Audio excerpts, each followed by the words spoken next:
NCTE వృత్తి నిబంధనావళి 1986-1992 నూతన విద్యా విధానాల నేషనల్ పాలసీస్ ఆన్ ఎడ్యుకేషన్ ఆధారంగా national council for educational research and training NCERT, all India primary teachers federation AIPTF, all India secondary teachers federation AIFTA, all India federation of educational association ఏఐఎస్టిఎఫ్లలో కలిసి మొదటిసారిగా ఉపాధ్యాయ వృత్తి నియమావళి కోడ్ ఆఫ్ కండక్ట్ ఫర్ టీచర్స్ను 1997లో రూపొందించింది.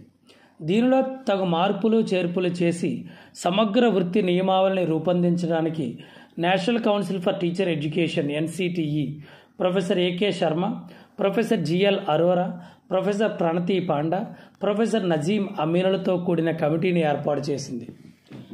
ఆర్టీఎఫ్ 2009 చట్టం పరిధిలో ఈ కమిటీ పలు సూచనలను చేసింది. ఇందుకోసం ఇతర దేశాలలోని వృత్తి నియమావళిని కూడా అధ్యయనం చేసింది. మానవ వనరుల శాఖతో పాటుగా వివిధ రాష్ట్రాల ఎస్సీఆర్టీలను, విద్యారంగ నిపుణుల అభిప్రాయాలను పరిగణలోకి తీసుకున్న తర్వాత ముసాయిదా నియమావళి అంటే డ్రాఫ్ట్ కోడ్ ఆఫ్ కండక్ట్ను రూపొందించి వెబ్సైట్లో ప్రచురించింది. దీనిలో వృత్తి నియమావళిని పరిశీలించే యంత్రాంగాన్ని గురించి అధ్యయనం, ముసాయిదా రచనలో వాడిన పరిభాషిక పదాల వివరణను, అమలును చర్చించింది. ఉపాధ్యాయుడు పిల్లల పట్ల, తల్లిదండ్రులు, సమాజం పట్ల, తన తోటి ఉద్యోగాల పట్ల వ్యవహరించవలసిన తీరుతెన్నులను నిర్ధారించింది. ఆర్టీఈ చట్టం, బడులు, టీచర్ల బాధ్యతలు, ఉచిత నిర్బంధ విద్యకు బడుల బాధ్యత, పరిధి, అధ్యాయం 4. ఈ చట్టం సంబంధించినంత వరకు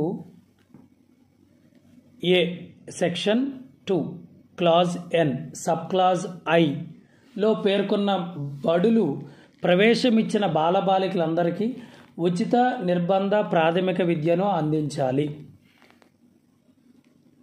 12th బి సెక్షన్ 2 క్లాజ్ ఎన్ సబ్ క్లాజ్ 2లో పేర్కొన్న బడులు కనీసం 25% తగ్గకుండా ప్రతి సంవత్సరం నిర్వహణకు అయ్యే ఖర్చులో ఎంత శాతం నిధులను వార్షిక ఎయిడ్ లేదా గ్రాంట్గా పొందుతున్నాయో బడిలో చేర్చుకున్న పిల్లల్లో అంత శాతం మందికి ఉచిత నిర్బంధ ప్రాథమిక విద్యను అందించాలి.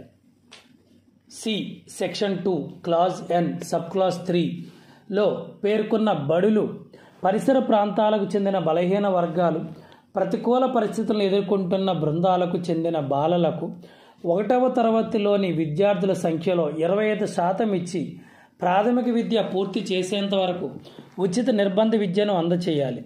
సెక్షన్ 2 క్లాజ్ ఎన్లో పేర్కొన్న బడులలో పాఠశాల పూర్తి విద్యను అందచేస్తున్నట్లయితే పైన పేర్కొన్న ఏ నుంచి సి క్లాజులలోని అంశాలు పూర్వ పాఠశాలలో ప్రవేశానికి వర్తిస్తాయి. 2 సెక్షన్ 2 క్లాజ్ ఎన్ సబ్ క్లాజ్ 4లో పేర్కొన్న బడులు సెక్షన్ 1 క్లాజ్ సిలో పేర్కొన్న విధంగా ఉచిత నిర్బంధ విద్యను అందచేస్తున్నట్లయితే అది చేసిన ఖర్చును తిరిగి పొందవచ్చు. ప్రతి బాలుడు ఆర్ బాలికపై రాష్ట్రం పెట్టే ఖర్చుకి లేదా వాస్తవంగా విద్యార్థి నుండి వసూలు చేసిన మొత్తానికి ఏది తక్కువైతే అది సిఫారసు చేసిన పద్ధతి ప్రకారం లోబడి చెల్లింపులు చేస్తారు. అయితే సెక్షన్ 2 క్లాజ్ ఎన్ సబ్ క్లాజ్ 1లో పేర్కొన్న బడిలో ఒక బాలుడు ఆర్ బాలికపై అయిన ఖర్చుకు మించి ఇటువంటి చెల్లింపులు ఉండకూడదు.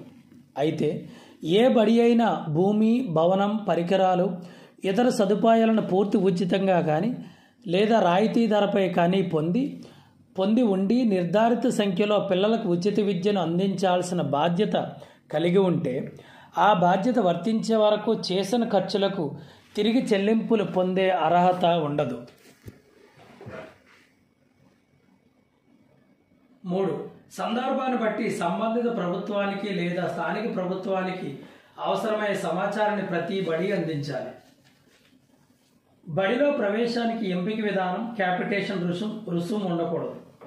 13.1 బాలుడు బాలికను బడిలోకి చేర్చుకోవడానికి బడి కానీ లేదా ఎవరైనా వ్యక్తి కానీ క్యాపిటేషన్ రుసుము వసూలు చేయకూడదు. బాలుడు బాలికను లేదా వారి తల్లిదండ్రులను లేదా వారి సంరక్షకులను ఎటువంటి ఎంపిక విధానానికి గురి చేయకూడదు. 13th 2 సబ్సెక్షన్ 1లో పేర్కొన్న అంశాలకు విరుద్ధంగా ఏ బడి అయినా లేదా వ్యక్తి అయినా ఏ క్యాపిటేషన్ రుసుము వసూలు చేస్తే దానికి 10 రెట్ల వరకు జరిమానాతో శిక్షింపబడవచ్చు. బి.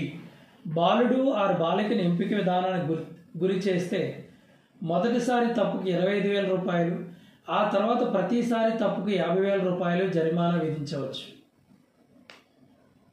6/2006 బడిలో ప్రవేశానికి వయస్సు ధృవీకరణ. 14(1) జనన మరణ వివాహాల నమోదు చట్టం 1886లోని అంశాలకు అనుగుణంగా జూరీ చేసిన జనన ధృవీకరణ పత్రం లేదా సిఫారసు చేసిన ఇతర పత్రం ఆధారంగా ప్రాథమిక విద్యలో ప్రవేశానికి బాలుడు ఆర్ బాలిక వయస్సును నిర్ధారిస్తారు. 2. వయస్సు నిర్ధారణ చేయలేదన్న కారణంతో ఏ బాలుడు బాలికకు బడిలో ప్రవేశాన్ని తిరస్కరించకూడదు. 15 విద్యా సంవత్సరం మొదలైనప్పుడు లేదా సిఫారసు చేసిన గడువు పెంచిన కాలంలోపు బాలలను బడిలో చేర్చుకోవాలి. అయితే పెంచిన గడువు తర్వాత బాలుడు ఆర్ బాలిక ప్రవేశం కోరితే దానిని తిరస్కరించకూడదు. అయితే గడువు తర్వాత ప్రవేశం పొందిన బాలలు సంబంధిత ప్రభుత్వం సిఫారసు చేసిన విధంగా తమ చదువును పూర్తి చేయాలి. అదే తరగతిలో మళ్ళీ కొనసాగించడం, బడి నుంచి తీసివేయడం నిషేధం. ఇది 16 సెక్షన్లో ఉంది. బడిలో ప్రవేశం పొందిన బాలలను ప్రాథమిక విద్య పూర్తి అయ్యే వరకు ఏ తరగతిలోనైనా మళ్ళీ కొనసాగించకూడదు, బడి నుంచి తీసివేయకూడదు. సెక్షన్ 17 ఏం చెప్తుందంటే బాలను శారీరకంగా శిక్షించడం, మానసికంగా వేధించడం నిషేధం. 17 సెక్షన్ 1 ఏ బాలుడు ఆర్ బాలికను కూడా శారీరక శిక్షకు, మానసిక వేధింపులకు గురి చేయకూడదు. సెక్షన్ 17(2) పైన సబ్ సెక్షన్ 1లోని అంశాలకు విరుద్ధంగా ప్రవర్తించిన వారు ఆ వ్యక్తికి వర్తించే ఉద్యోగ నియామకాల ఆధారంగా క్రమశిక్షణ చర్యకు గురవుతారు. సెక్షన్ 18 గుర్తింపు ధృవీకరణ పత్రం లేకుండా బడిని ప్రారంభించకూడదు. 18(1) ఈ చట్టం అమల్లోకి వచ్చిన తర్వాత సంబంధిత లేదా స్థానిక ప్రభుత్వం స్థాపించి దాని యాజమాన్యంలో లేదా నియంత్రణలో నడిచే బడి తప్పించి సిఫారసు చేసిన విధంగా పద్ధతిలో దరఖాస్తు చేసుకుని సంబంధిత అధీకృత సంస్థ నుంచి గుర్తింపు ధృవీకరణ పత్రం పొందకుండా ఏ ఇతర బడిని స్థాపించకూడదో పనిచేయకూడదు. సెక్షన్ 18(2) సిఫారసు చేసిన విధంగా తగిన విధంలో నిర్ణీత గడువులో తగిన పద్ధతిలో షరతులు విధిస్తూ గుర్తింపు ధృవీకరణ పత్రాన్ని సబ్ సెక్షన్ 1 ప్రకారం అధీకృతమైన సంస్థ జారీ చేస్తుంది. అయితే సెక్షన్ 19లో నిర్దేశించే నియమాలు, ప్రామాణికాలను పూర్తి చేసే వరకు బడికి ఎటువంటి గుర్తింపు జారీ చేయకూడదు. 3 గుర్తింపిస్తూ విధించిన షరతులను ఉల్లంఘిస్తే సంబంధిత అధీకృత సంస్థ లిఖితపూర్వక ఆదేశాల ద్వారా గుర్తింపును ఉపసంహరించుకోవచ్చు. అయితే గుర్తింపు రద్దు చేస్తున్న బడిలో చదువుతున్న పిల్లలను ఏ పరిసర ప్రాంత బడిలో చేర్చుకోవాలో ఆ ఆదేశాలలో పేర్కొనాలి. అయితే గుర్తింపు చేయబోయే బడి వాదనను సిఫారసు చేసిన పద్ధతిలో వినకుండా గుర్తింపును రద్దు చేయకూడదు. 4 సబ్ సెక్షన్ 3 క్రింద గుర్తింపు రద్దు అయిన తేదీ నుండి ఆ బడి పనిచేయకూడదు. 5 గుర్తింపు ధృవీకరణ పొందకుండా ఏ వ్యక్తి అయినా బడి స్థాపించినా, నడిపినా లేదా గుర్తింపు రద్దు అయిన తర్వాత కూడా బడిని నడిపినా ₹1,00,000 వరకు జరిమానా విధించవచ్చు. ఒకవేళ ఉల్లంఘన ఇంకా కొనసాగుతున్నట్లయితే అలాంటి కాలానికి ప్రతి రోజుకి ₹10,000 వరకు జరిమానా విధించవచ్చు. 19th బడులకు నియమాలు, ప్రామాణికాలు. క్లాజ్ 1 షెడ్యూల్లో పేర్కొన్న నియమాలు, ప్రామాణికాలు పూర్తి చేయకుండా సెక్షన్ 18 క్రింద ఏ బడిని ఏర్పాటు చేయకూడదు, గుర్తింపుని ఇవ్వకూడదు. 2 ఈ చట్టం ఏర్పడక ముందే స్థాపించబడి నిర్వహింపబడుతున్న బడి షెడ్యూల్లో పేర్కొన్న నియమాలు, ప్రామాణికాలను పూర్తి చేయకపోతే చట్టం అమల్లోకి వచ్చిన తేదీ నుంచి 3 సంవత్సరాల్లోపు ఈ నియమాలు, ప్రామాణికాలను పూర్తి చేయడానికి తన సొంత ఖర్చులతో చర్యలు చేపట్టాలి. 3 సబ్సెక్షన్ 2 క్రింద పేర్కొన్న గడువు లోపల నియమాలు, ప్రామాణికాలను బడి పూర్తి చేయడంలో విఫలమైతే సెక్షన్ 18 సబ్సెక్షన్ 3 కింద పేర్కొన్న పద్ధతిలో సబ్సెక్షన్ 1లో పేర్కొన్న సంబంధిత అధీకృత సంస్థ ఆ బడికి జారీ చేసిన గుర్తింపును రద్దు చేయాలి. 4. సబ్సెక్షన్ 3 ప్రకారం గుర్తింపు రద్దు చేసిన తేదీ నుండి ఆ బడి పనిచేయకూడదు. 5. గుర్తింపు రద్దయిన తర్వాత కూడా ఏ వ్యక్తి అయినా బడిని నడిపితే ₹1,00,000 వరకు జరిమానా విధించవచ్చు. ఒకవేళ ఉల్లంఘన ఇంకా కొనసాగుతున్నట్లయితే అలాంటి కాలానికి ప్రతి రోజుకి ₹10,000 వరకు జరిమానా విధించవచ్చు. షెడ్యూల్ సవరణకు అధికారం. సెక్షన్ 20. కేంద్ర ప్రభుత్వం ప్రకటన ద్వారా నియామకాలు, ప్రామాణికాలలోంచి ఏదైనా తొలగించడం లేదా కొత్తగా చేర్చడం ద్వారా షెడ్యూల్ని సవరించవచ్చు. సెక్షన్ 21. బడి యాజమాన్య సంఘం.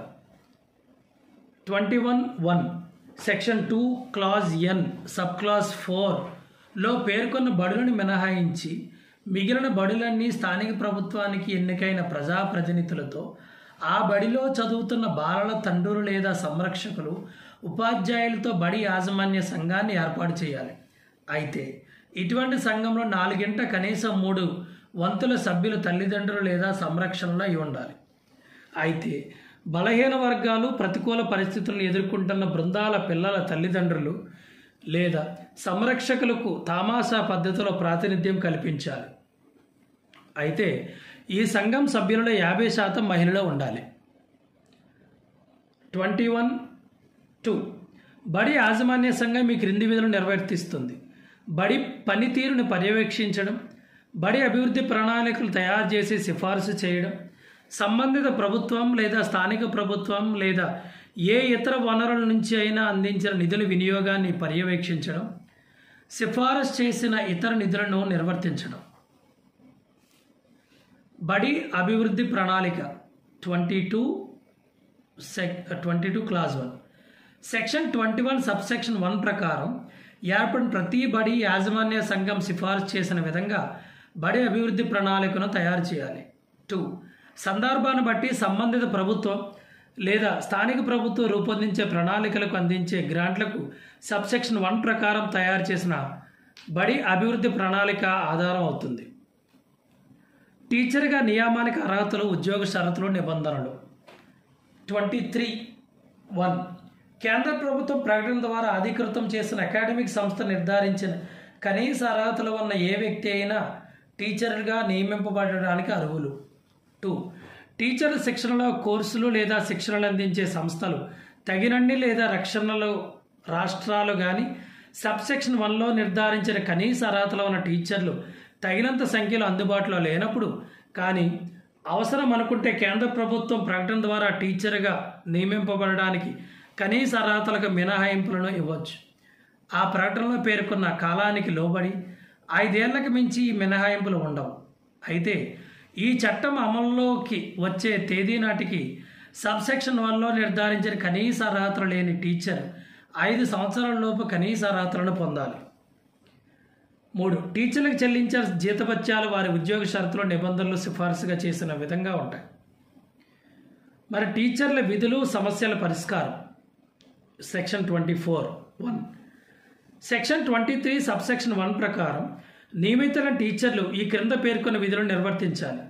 బడికి హాజరు కావడంతో సమయాన్ని క్రమబద్ధతని పాటించాలి. బి. సెక్షన్ 29 సబ్సెక్షన్ 2లోని అంశాల ప్రకారం పాఠ్యాంశాలను చేపట్టి పూర్తి చేయాలి. సి. నిర్ధారిత సమయంలోపు పాఠ్యాంశాలన్నింటినీ పూర్తి చేయాలి. డి. ప్రతి బాలుడు, బాలిక నేర్చుకున్న సామర్థ్యాన్ని అంచనా వేసి అవసరమైతే దానికి అనుగుణంగా అదనపు బోధనను అందించాలి. ఈ.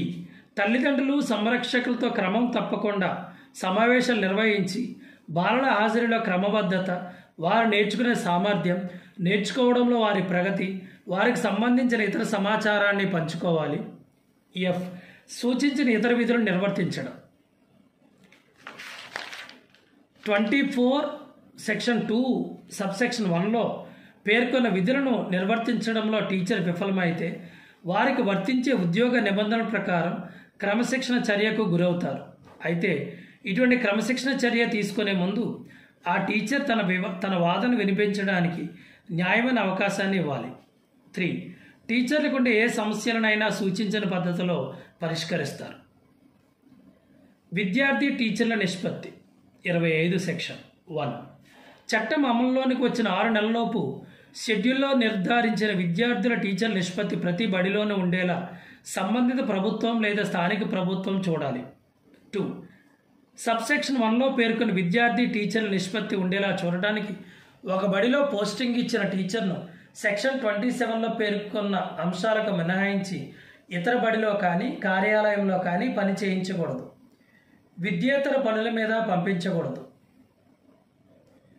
టీచర్ల ఖాళీలను భర్తీ చేయడం సెక్షన్ 26. సంబంధిత ప్రభుత్వం లేదా స్థానిక ప్రభుత్వం స్థాపించి దాని యాజమాన్యం లేదా నియంత్రణలో ఉన్న బడులలో లేదా ప్రత్యక్షంగా పరోక్షంగా గణనీయమైన నిధులను సమకూర్చే బడులలో ఆమోదం పొందిన మొత్తం టీచర్ల సంఖ్యలో ఖాళీల సంఖ్య 10% మించకుండా ఉండాలి. సెక్షన్ 27. విద్యేతర పనులకు టీచర్లను పంపడంపై నిషేధం. 10 సంవత్సరాలకు ఒకసారి జరిగే జనాభా గణన, వైపరీత్యాలలో సహాయ విధులు లేదా పార్లమెంట్, రాష్ట్ర శాసనసభ, స్థానిక ప్రభుత్వాలకు జరిగే ఎన్నికలకు సంబంధించిన విధులను మినహాయించి టీచర్లను ఏ ఇతర విద్యేతర పనులకు పంపకూడదు. టీచర్ల ప్రైవేట్ ట్యూషన్లపై నిషేధం 28. ఏ టీచర్ కూడా ప్రైవేట్ ట్యూషన్లను, ప్రైవేట్ బోధనా పనులను చేపట్టకూడదు. CCA రూల్స్ 1991 ప్రవర్తన నియమావళి. The central civil services classification, control and appeal rules, వీటినే CCA రూల్స్ అంటారు. The central civil services classification, control and appeal. ఇవి వివిధ ఉద్యోగాల వర్గీకరణకు, వారి నియంత్రణను, బాధ్యత నిర్వహణలో లోపాలు కలిగితే విధించే శిక్షలను తెలుపుతాయి. CCA రూల్స్ ప్రకారం ఉపాధ్యాయుల ప్రవర్తన నియమావళికి ఈ క్రింది విధంగా ఉండాలి. అందరికీ వర్తించే సాధారణ నియమాలు.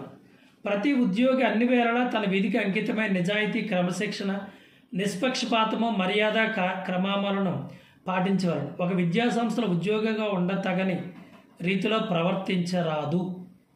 పర్యవేక్షక పదవిలో ఉన్న ప్రతి ఉద్యోగి తన అధికార పరిధిలో గల ఉద్యోగాలను నిజాయితీగా, ఏది నిర్వహణలో అంకిత మగుటకు అవకాశం గల అన్ని జాగ్రత్తలు తీసుకొనవలెను. ప్రతి ఉద్యోగి తన అధికార కర్తవ్యం నిర్వర్తించినప్పుడు లేదా తన అధికారాన్ని ఉపయోగించినప్పుడు స్వయంగా నిర్ణయములు తీసుకొనవలెను. తన అధికారి పర్యవేక్షకుని సూచనల మేరకు పనిచేయనప్పుడు సాధ్యమైనంత వరకు ఆ సూచనలు లిఖితపూర్వకముగా తీసుకొనవలెను. అట్లా సాధ్యపడనిచో వీలైనంత త్వరగా లిఖితపూర్వకముగా సూచనలు దృఢపరచుకొనవలెను. ప్రైవేటు ఉద్యోగము, వ్యాపారము, పెట్టుబడులు. ఏ ఉద్యోగి తన ఉద్యోగ కాలంలో యాజమాన్యంచే ముందుగా మంజూరు చేయించుకోకుండా ఏ ఇతర ఉద్యోగము చేయరాదు లేక పని చేపట్టరాదు. వేరొక వృత్తి లేదా వాణిజ్యములకు బేరసారాలు చేయడం లేదా వాణిజ్యం చేపట్టుట నేరుగా తాను కానీ ఇతరుల ద్వారా కానీ చేయరాదు. అయితే ఉద్యోగి యాజమాన్యము మంజూరు చేయకనే ఈ క్రింది కార్యక్రమాలు చేపట్టవచ్చును. ప్రతిఫలము తీసుకోనకుండా సాంఘిక లేదా ధార్మిక స్వభావం గల కార్యక్రమములు, అప్పుడప్పుడు సాహిత్య, కళాత్మక లేదా శాస్త్ర సంబంధమైన కార్యక్రమములు మరియు కేంద్ర పబ్లిక్ సర్వీస్ కమిషన్, రాష్ట్ర పబ్లిక్ సర్వీస్ కమిషన్, భారత ప్రభుత్వ సెక్రటేరియట్ ట్రైనింగ్ మరియు మేనేజ్మెంట్, రాష్ట్ర సాంకేతిక విద్య మరియు శిక్షణ సంస్థ, రాష్ట్ర సెకండరీ విద్యా సంస్థ, ఆంధ్రప్రదేశ్ ఇంటర్మీడియట్ బోర్డు, రాష్ట్రంలో చట్టబద్ధంగా స్థాపించబడిన అన్ని విశ్వవిద్యాలయాల్లో పర్యవేక్షకుడిగా లేక తత్సమ ప్రతిఫలము ఈ క్రింది షరతులకు లోబడి చేపట్టవచ్చును. అవేంటంటే 1. ఆ పని చేపట్టిన నెలలోపు యాజమాన్యములకు పూర్తి రిపోర్ట్ చేయవలెను. 2. ఆ పని అతని అధికార కర్తవ్యములకు అడ్డు కారాదు. 3. యాజమాన్యం సూచించినచో అతడు ఆ పని చేపట్టరాదు లేదా కొనసాగించరాదు. ఇదిగాక ఈ పనులు చేపట్టుటలో అతడు ఏదేని కార్యాలయానికి ఎన్నిక కాబడినచో ముందుగా తన ఉద్యోగములకు రాజీనామా చేసి అది అంగీకరింపబడిన పిదపనే తన కొత్త పదవిని చేపట్టవలెను. వివరణ 1.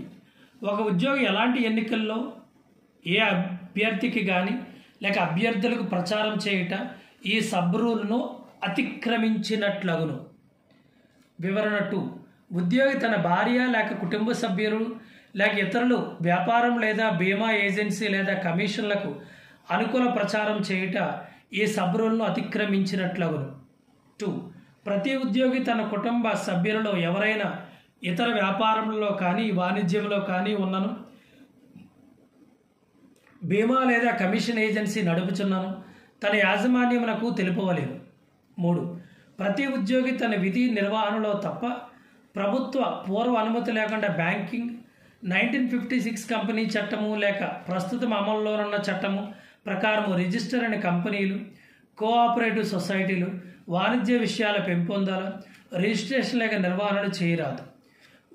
ఉద్యోగుల సంక్షేమమునకు ప్రస్తుతం అమల్లో ఉన్న చట్టం ప్రకారం రిజిస్టర్ చేయబడిన కోఆపరేటివ్ సొసైటీలు, సాహిత్య, శాస్త్రీయ లేదా ధార్మిక సంస్థల అభివృద్ధి నిర్వహణలో యాజమాన్యం యొక్క సాధారణ లేక ప్రత్యేక అనుమతితో పాలు పంచుకొనవచ్చును. 4. యాజమాన్యం యొక్క సాధారణ లేక ప్రత్యేక మంజూరు లేక ఏ ఉద్యోగి పబ్లిక్ సంస్థ లేక ప్రైవేటు వ్యక్తుల నుండి తాను చేసిన పనికి ఎట్టి రుసుము తీసుకొనరాదు. 1. ఉద్యోగి స్టాకులు, షేర్లు మరియు ఇతర పెట్టుబడుల్లో పెట్టుబడి చేయరాదు.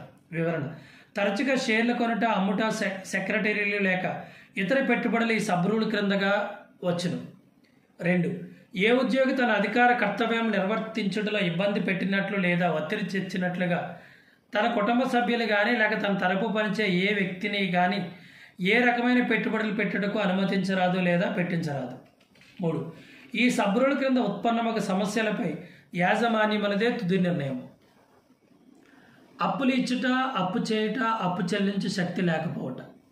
సాధారణ బ్యాంకు లావాదేవీలు మినహా ఏ ఉద్యోగి తను కానీ తన కుటుంబంలో కానీ ఏ సభ్యుడైనా కానీ తన తరపున పనిచే వ్యక్తి కానీ తన అధికార పరిధిలో కానీ తనకు అధికార సంబంధములు కలిగి ధన సంబంధ మొహమాటం గల ఏ వ్యక్తి వద్ద కానీ సంస్థలో కానీ ప్రైవేటు కంపెనీలో కానీ సొమ్ము నిల్వ చేయటం, అప్పు చేయటం లేక అప్పు తీసుకొనట చేయరాదు. అయితే ఏ ఉద్యోగి అయినా తన నెల జీతమునకు మించని సొమ్మును వడ్డీ లేకుండా తన బంధువు లేక స్వంత మిత్రుడి నుండి కానీ తాత్కాలిక రుణముగా తీసుకొనవచ్చు, లేక నమ్మకమైన వ్యాపారి వద్ద అరువు ఖాతా నడపవచ్చు, లేదా తన వ్యక్తిగత ఉద్యోగి జీవితం అడ్వాన్స్ చేయవచ్చును. ప్రతి ఉద్యోగి తన వ్యక్తిగత జీవితంలో అప్పులు చేయు అలవాటు, అప్పు తీర్చలేని స్థితి రాకుండా చూసుకోవాలి.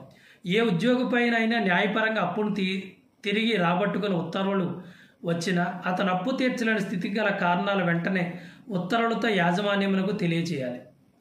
స్థిరాస్తులను సంపాదించుట, అమ్ముట. 1. ఏ ఉద్యోగి 1000 రూపాయలు మించిన స్థిరాస్తి యాజమాన్యమునకు ముందుగా తెలపకుండా తాను కానీ తన కుటుంబ సభ్యులు కానీ కొనుట, అమ్ముట, మార్పిడి చేసుకొనుట, బహుకరించుట, బహుమతి పొందుట మరి ఏ ఇతర విధముగానైనా తన పేర కానీ తన కుటుంబంలో కానీ ఏ ఇతర సభ్యుల పేర కానీ చేయరాదు. ఈ క్రింది వ్యవహారంలో ఉద్యోగి తన యాజమాన్యం యొక్క అనుమతి ముందుగా పొందవలను.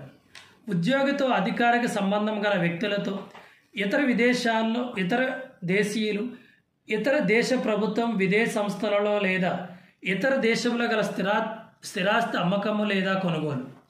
యాజమాన్యం ఎప్పుడైనా సాధారణ లేక ప్రత్యేక ఉత్తర్వు ద్వారా ఉద్యోగి తన కుటుంబ సభ్యులు కలిగి ఉన్న లేదా సంపాదించిన స్థిరాస్తి వివరములు, దాని విలువ, ఆ ఆస్తి ఏ రాబడి ద్వారా లేక ఉత్పత్తి సాధనం ద్వారా సంపాదించినది వివరణ కోరవచ్చును. అధికార పత్రం లేక సమాచారం అందించుట. ఏ ఉద్యోగి తన యాజమాన్యం యొక్క సాధారణ లేక ప్రత్యేక ఉత్తర్వుల ద్వారా తప్ప నేరుగా లేక ఇతర విధముగా అధికార పత్రములు లేక అందులో ఏ విషయము లేక అధికార సమాచారంను అది తీసుకొనుటకు అధికారం ఇవ్వబడని ఏ ఉద్యోగికి లేదా వ్యక్తికి లేదా పత్రికలకు అందచేయరాదు.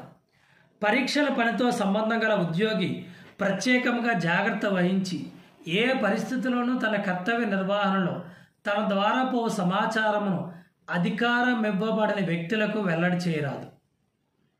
ప్రభుత్వ విధానములు, చర్యలను విమర్శించుట.